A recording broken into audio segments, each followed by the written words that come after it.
जी हाँ, शुरुआत अहम खबर के साथ कर रहे हैं। थोड़ी देर में रूस के कजान पहुंचेंगे प्रधानमंत्री मोदी। 16वें ब्रिक्स सम्मेलन में शामिल होंगे पीएम मोदी। राष्ट्रपति व्लादिमीर पुतिन से द्विपक्षीय मुलाकात होनी है। प्रधानमंत्री मोदी की भारत और रूस के बीच होने वाली इस बायलैटरल टॉक पर सबकी नजरें होंगी। वहीं ब्रिक्स देशों के नेताओं से भी पीएम मोदी की मुलाकात होगी।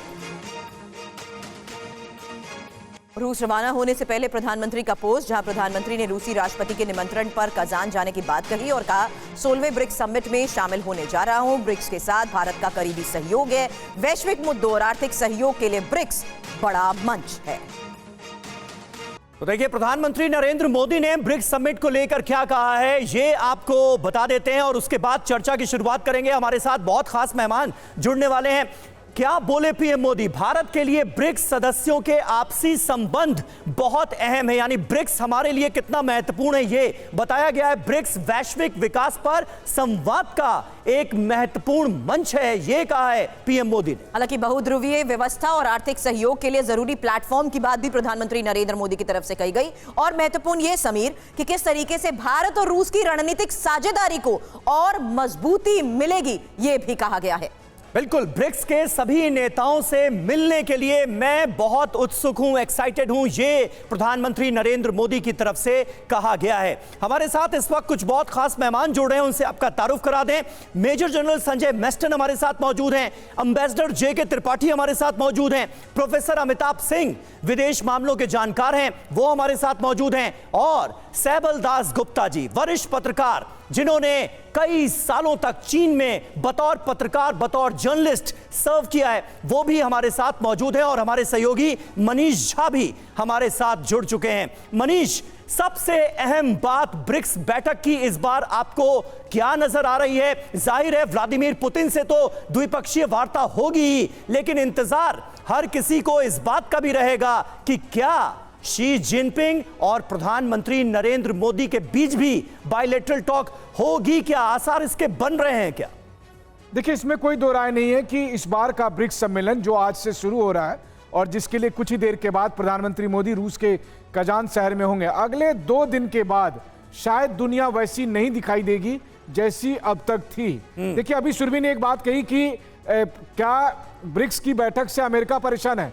हकीकत तो यह है कि अमेरिका से परेशान होकर ही बाकी दुनिया ने ब्रिक्स के मंच पर तय किया मिलने जुलने के लिए, क्योंकि अमेरिका तमाम देशों पर अपने संबंधों के हिसाब से प्रतिबंध लगाता था और वैसे में हर देश को दिक्कत होती थी। आप सोचिए, मेरे हाथ में ये मोबाइल है, अगर मैं इस मोबाइल को रूस में बेचने की कोशिश करूंगा तो फिर मेरे ऊपर सैंक्शन लग जाएगा। इस हद तक जब नियम बनने लगे अमेरिका की द्वारा, तब भारत हो या फिर बाकी जो साउथ ग्लोबल के जो सदस्य देश हैं, उन सब ने तय किया कि बहुत हो गया। और इसीलिए इस बार का जो ब्रिक्स सम्मेलन है वो बेहद खास है। इस बार का ब्रिक्स सम्मेलन न केवल भारत चीन संबंधों के लिए, क्योंकि वैसे भी देखें भारत चीन संबंधों में रूस की एक बड़ी भूमिका है और ऐसे में भारत और चीन के संबंधों के लिए तो खास है ही, लेकिन बाकी दुनिया के लिए भी खास है। रूस यूक्रेन युद्ध को देखते हुए, मिडिल ईस्ट और इजराइल में जो कुछ चल रहा है उसको देखते हुए, अमेरिका और चीन के बीच जो तनाव है उसको देखते हुए, या फिर कोरियन पेनिसुला में जो हो रहा है उसको देखते हुए, इन सब के हिसाब से यह ब्रिक्स सम्मेलन इतना खास है कि कहा यह जा रहा है कि इसके बाद वेस्ट वर्सेस रेस्ट की जो खाई है वो बढ़ती हुई आपको साफ तौर पर वर्सेस रेस्ट की जो बात आपने कही है, क्या रूस इसी ब्रिक्स सम्मेलन के जरिए ये भी साबित करने की कोशिश कर रहा है कि भले उसे विश्वीय स्तर पर दरकिनार करने की कोशिश कर दी गई हो, पश्चिम के लिए गए फैसलों की वजह से ऐसा हुआ है, और लेकिन तब भी उसका दबदबा कैसे कायम है?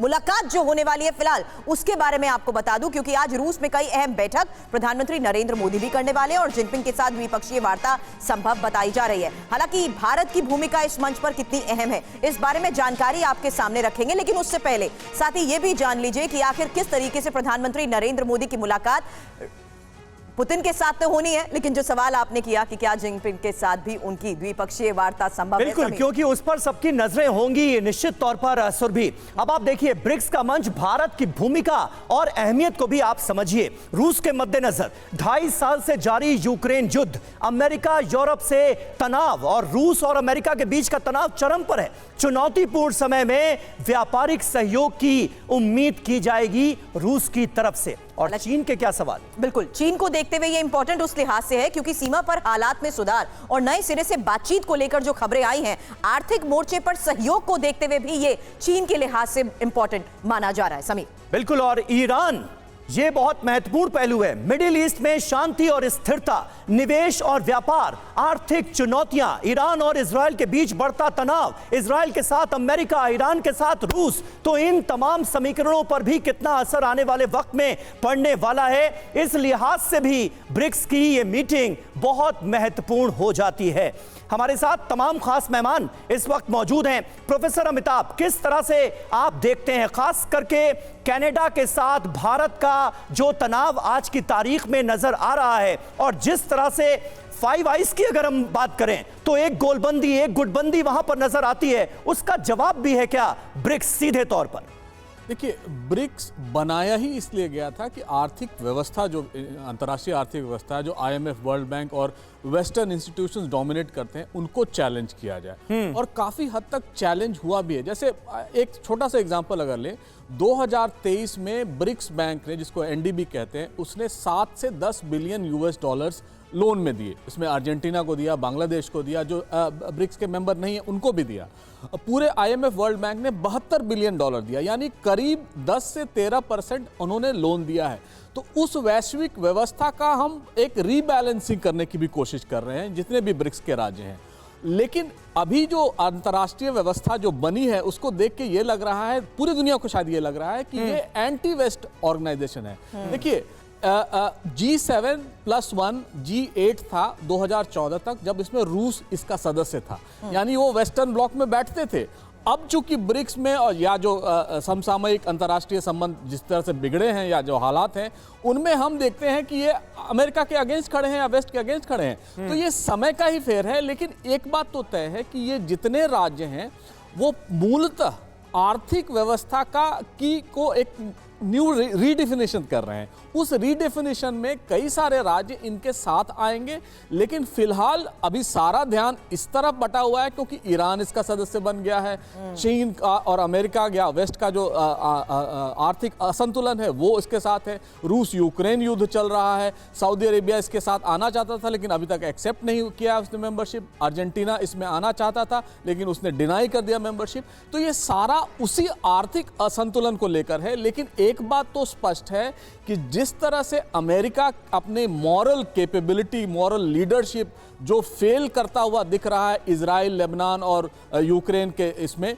उसको एक चैलेंज ब्रिक्स के रूप में मिलेगा। लेकिन यह भी स्पष्ट है कि भारत ने भी ये डिसाइड कर लिया है कि वो जिस तरह बांग्लादेश में सारा एग्स एक बास्केट में शेख हसीना को दे दिया था, शायद अपनी फॉरेन पॉलिसी भारत अमेरिका और कनाडा के पक्ष में या वेस्ट के पक्ष में all eggs in one basket नहीं करना चाहता है। इसलिए वो अपनी फॉरेन पॉलिसी को रीडिफाइन करने की भी कोशिश कर रहा है, जो हाल के अग्रीमेंट से लग रहा है। लेकिन अभी तक चाइना का रिएक्शन नहीं आया, जो बहुत इंपॉर्टेंट है। चाइना ने खुलकर अभी कुछ नहीं कहा है, इसलिए। लेकिन ये तो स्पष्ट है कि शी जिनपिंग और प्रधानमंत्री मोदी की मीटिंग होगी। और ये मैं आपके मंच से, TV9 से 2 साल से ये कहता आ रहा हूं। देखिए, हमें चाइना को बहुत ध्यान से और एक किड्स ग्लव के साथ लेना चाहिए। हमें चाइना के अगेंस्ट यूक्रेन नहीं बनना है, जो रूस के अगेंस्ट अमेरिका ने यूक्रेन को बना दिया, या लेबनान नहीं बनना है। हालांकि भारत वैसा देश भी नहीं है कि लेबनान और यूक्रेन बन जाए, लेकिन हमें आर्थिक कैपेबिलिटी पे, सिक्योरिटी कैपेबिलिटी पे रिलाई करना चाहिए और वेस्ट के सामने, दुनिया के सामने एक समक्ष राष्ट्र के रूप में खड़ा होना चाहिए। बिल्कुल सही बात है, बिल्कुल सही बात है। और भारत वही कोशिश करता हुआ नजर भी आ रहा है। भारत चीन के बीच LAC पर लेकिन समझौता हुआ है। डेप्सांग डेमचोक से पीछे हटेगी सेना, पेट्रोलिंग शुरू करने पर बनी है सहमति। LAC के मुद्दे पर विदेश मंत्रालय का यह बड़ा बयान भी आया। चीन के साथ कई मुद्दों का समाधान हुआ है, ये MEA ने माना है। भारत और चीन ने पूर्वी लद्दाख में LAC पर गतिरोध खत्म करने को लेकर सहमति बना ली है। डेप्सांग और डेमचोक पर डिसएंगेजमेंट होगा, यानी दोनों देशों की सेनाएं अपनी पुरानी पोजीशन में जाएंगी और साथ ही यहां पेट्रोलिंग शुरू होगी। तो ब्रिक्स मीटिंग से पहले ये बड़ा डेवलपमेंट भारत और चीन के बीच होता हुआ नजर आ रहा है। Over the last several weeks, Indian and Chinese diplomatic and military negotiators have been in close contact with each other in a variety of forums. And as a result of these discussions, agreement has been arrived at on patrolling arrangements along the line of actual control in the India-China border areas, leading to disengagement and a resolution of the issues that had arisen in these areas in 2020. And we will be taking the next steps on this. अब पूर्वी लद्दाख में LAC पर भारत चीन के रिश्तों पर जमी बर्फ आखिरकार पिघल गई है और भारत और चीन ने वास्तविक नियंत्रण रेखा यानी एलएसी पर 2020 से पहले की तरह पेट्रोलिंग का फैसला लिया है। और जाहिर है ये बहुत बड़ी और अच्छी खबर है क्योंकि प्रधानमंत्री नरेंद्र मोदी आज दोपहर में 1 बजे के करीब रूस के कजान शहर पहुंचेंगे, जहां ब्रिक्स समिट में वो शामिल होंगे और उनके साथ इस सम्मेलन में चीन के राष्ट्रपति शी जिनपिंग की भी मौजूदगी रहेगी। उम्मीद है इस दौरान दोनों नेताओं में द्विपक्षीय बातचीत हो सकती है।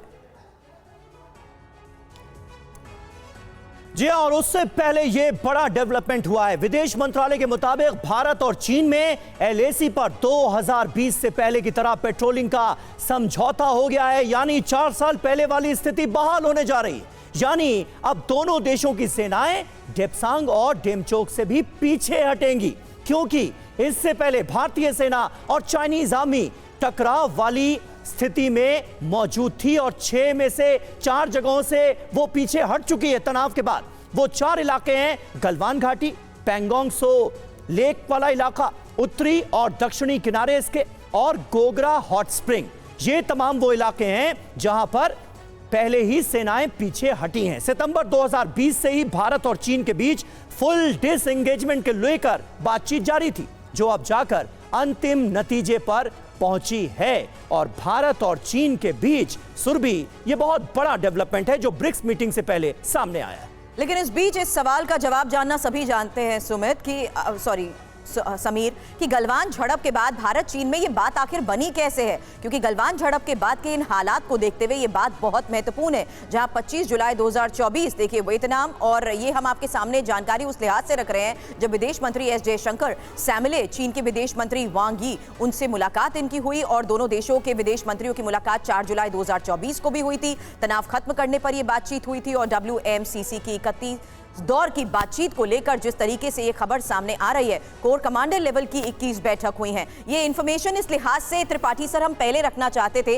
क्योंकि टाइमिंग बहुत ज्यादा इंपॉर्टेंट हो जाती है। त्रिपाठी सर समझाएं कि अब जिस तरीके से ये बड़ा फैसला लिया गया है, क्या ब्रिक्स सम्मेलन के मद्देनजर भी ये फैसला महत्वपूर्ण माना जाए?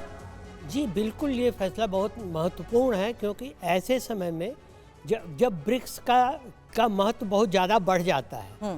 आपने देखा कि पिछले साल से इस साल के ब्रिक्स समिट में ज़्यादा फर्क आया है, इसलिए कि एक तो ये कि पिछले साल के ब्रिक्स समिट के वक्त जो 7 अक्टूबर वाली बात थी, अब वो अपने पूरे शबाब पर है। साथ उनका इजराइल और लेबनान का, इजराइल और मध्य पूर्व का जो तनाव।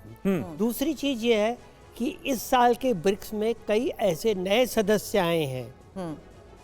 4 ऐसे तो सदस्य आए ही हैं, 5वां भी सऊदी अरेबिया ने अभी कंफर्म नहीं किया है, लेकिन सऊदी अरेबिया ऑब्जर्वर के तौर पे रहेगा। तो 5 ऐसे सदस्य हैं जिनके जो बहुत महत्वपूर्ण हो जाते हैं विश्व में, ऑयल सप्लाई के लिहाज से, अपने जियो पॉलिटिकल लोकेशन के हिसाब से और अपनी पावर के हिसाब से।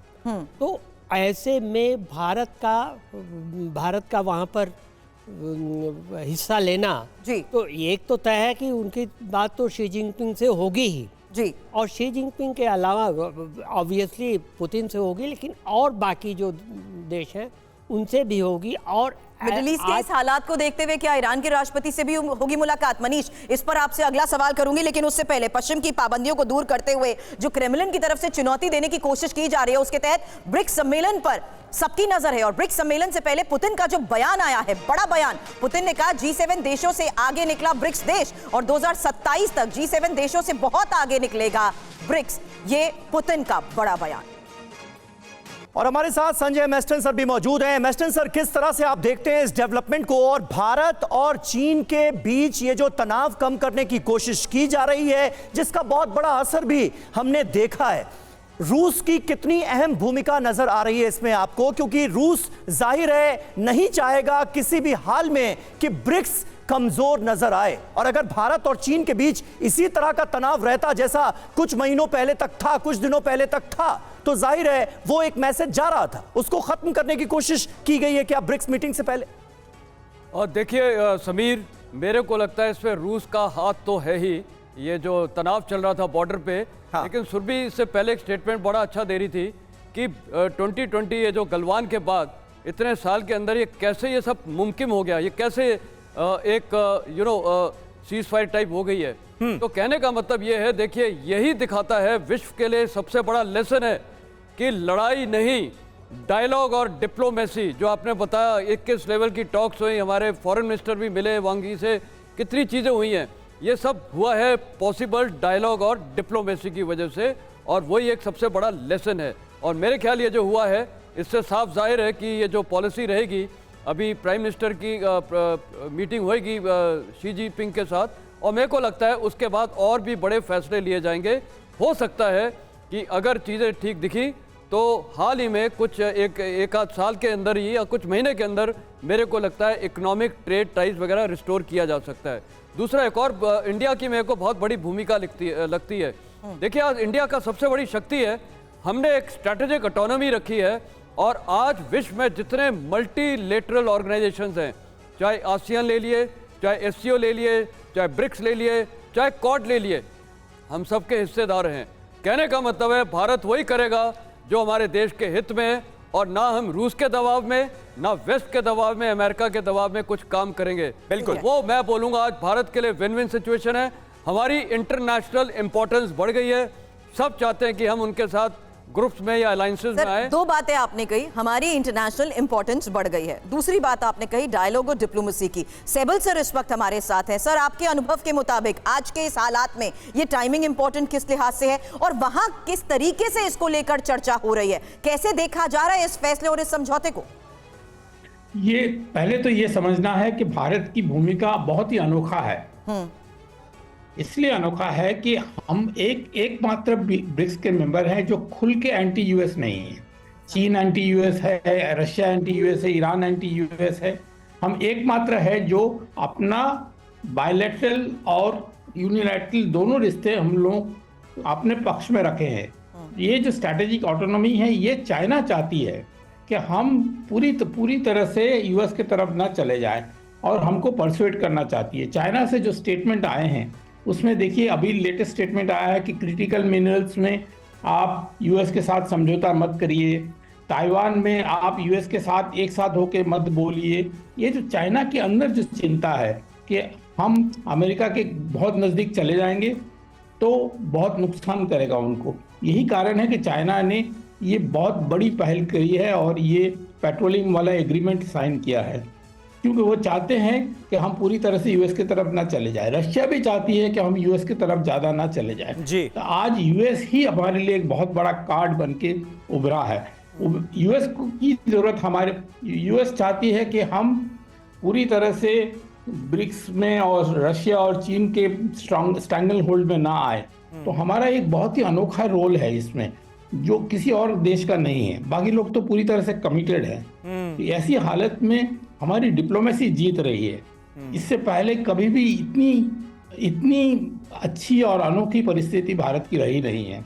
सर, क्या ब्रिक्स की मीटिंग के जरिए एक मैसेज देना इसलिए भी जरूरी हो गया है क्योंकि कनाडा का पूरा प्रकरण सामने आने के बाद जो रुख नजर आया, जिस तरह से दोस्ती निभाने की कोशिश की गई वेस्टर्न कंट्रीज की तरफ से, चाहे वो यूएस हो, यूके हो, ऑस्ट्रेलिया हो, न्यूजीलैंड हो, और ये सभी फाइव आइज के सदस्य देश हैं, क्या ब्रिक्स से एक मैसेज देने की कोशिश जरूरी हो गई? हेलो सहबल जी, आप ही से सवाल था। चलिए ठीक है, मैं आपके पास आता हूं। शायद आप तक मेरी आवाज नहीं पहुंच पा रही है, उससे पहले एक अहम खबर ले लेते हैं। डॉलर को टक्कर देने के लिए ब्रिक्स का प्लान क्या है, ये आपको बताते हैं। कजान में ब्रिक्स की करेंसी पर चर्चा संभव है। डॉलर यूरो पर निर्भरता कम करने के लिए योजना बनाई गई है। ब्रिक्स की बैठक में अपनी करेंसी पर, ब्रिक्स की अपनी करेंसी पर चर्चा हो सकती है।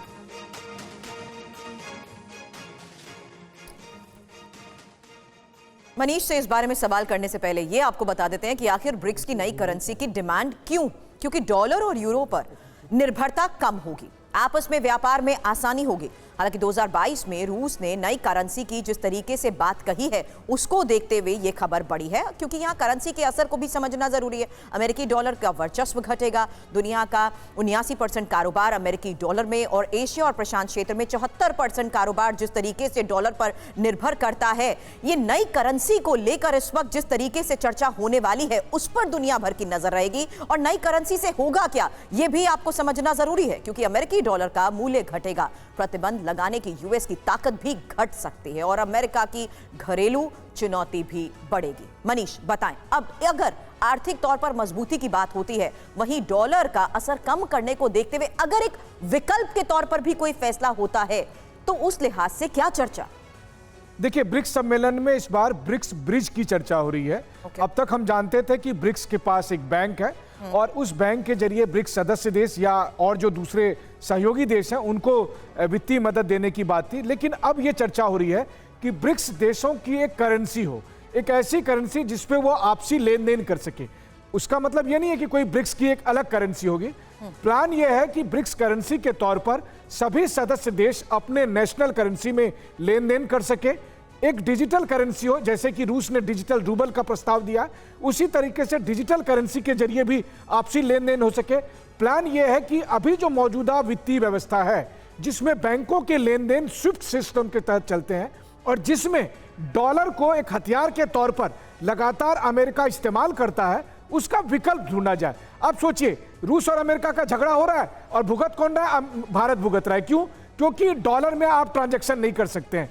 अगर आप कोई भी पेमेंट करेंगे तो स्विफ्ट सिस्टम के तहत बैंक पर सैंक्शन लग जाएंगे, इसलिए हमारे स्टेट बैंक हो या दूसरे और बैंक हो वो लेन देन नहीं कर सकते। तो प्लानिंग ये हो रही है कि इस बार ब्रिक्स में एक नए वित्तीय व्यवस्था को जिसके जरिए बैंकों के भुगतान सिस्टम को डेवलप किया जा सके, और उसके लिए ब्रिक्स ब्रिज के तहत बहुत चर्चा जोरों पर है। और कल विदेश सचिव ने भी इस बात को लेकर कहा कि कोई ना कोई नया आएगा, वो क्या आएगा नहीं पता, लेकिन चर्चा है, गंभीरता से चर्चा हो रही है और कुछ उपाय निकालने की कोशिश की जा रही है।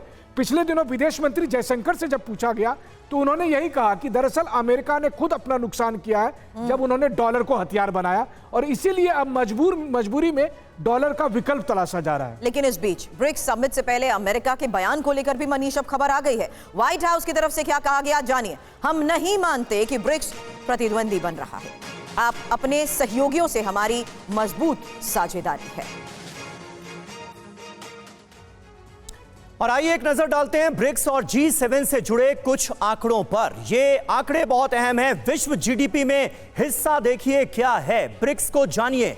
ब्रिक्स 2000, ये देखिए जीडीपी में हिस्सा जिसका मैं जिक्र कर रहा था, ब्रिक्स का 29%। अगर G7 देशों की बात की जाए, उससे इसकी तुलना की जाए तो विश्व की जीडीपी में हिस्सा G7 देशों का है 43% और ब्रिक्स का 29%। हालांकि वस्तु व्यापार में भी हिस्सेदारी को लेकर ये आंकड़े हम समीर सामने रख रहे हैं, क्योंकि 22% ब्रिक्स के लिहाज से और 31% है G7 को देखते हुए।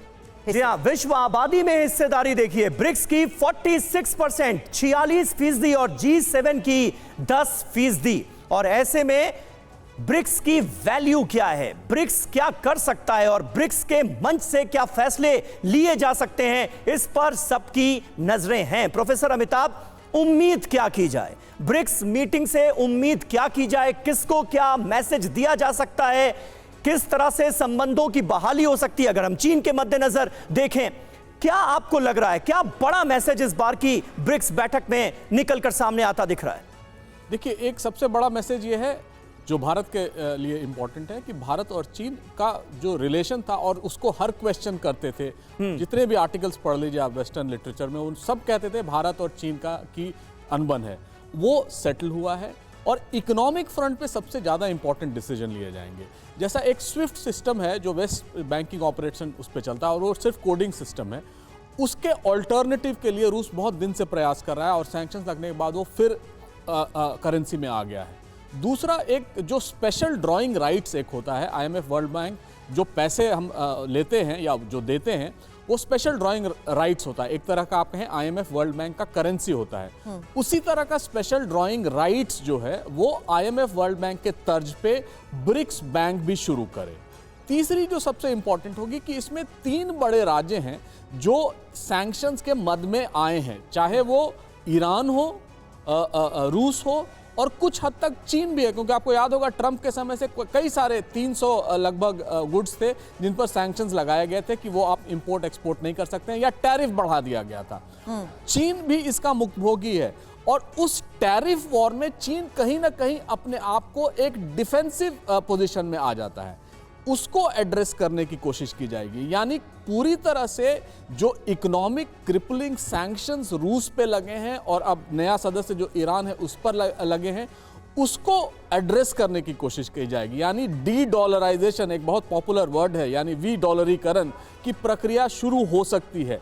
लेकिन अभी तक हमको ये याद रखना होगा कि 95% जो दुनिया में व्यापार होता है वो डॉलर में होता है और चीन किसी ना किसी तरह चाह रहा है कि रेनमिनबी या युआन जो उसका उसकी करेंसी है उसको और पॉपुलर किया जाए। अर्जेंटीना को उसने लोन दिया है कि रेनमिनबी मुझसे लो और जो IMF वर्ल्ड बैंक के लोन है उसको डॉलर में वापस करो। तो इस बिल्कुल सही बात है, तमाम वैश्विक समीकरणों पर नजर रखनी होगी। ब्रिक्स की बैठक से उम्मीदें जाहिर हैं बहुत हैं और ब्रिक्स की बैठक इन उम्मीदों पर कितना खरा उतरती है यह देखने वाली बात होगी। आप सभी का बहुत बहुत शुक्रिया हमारे साथ इस बातचीत में जुड़ने के लिए, इस चर्चा का हिस्सा बनने के लिए।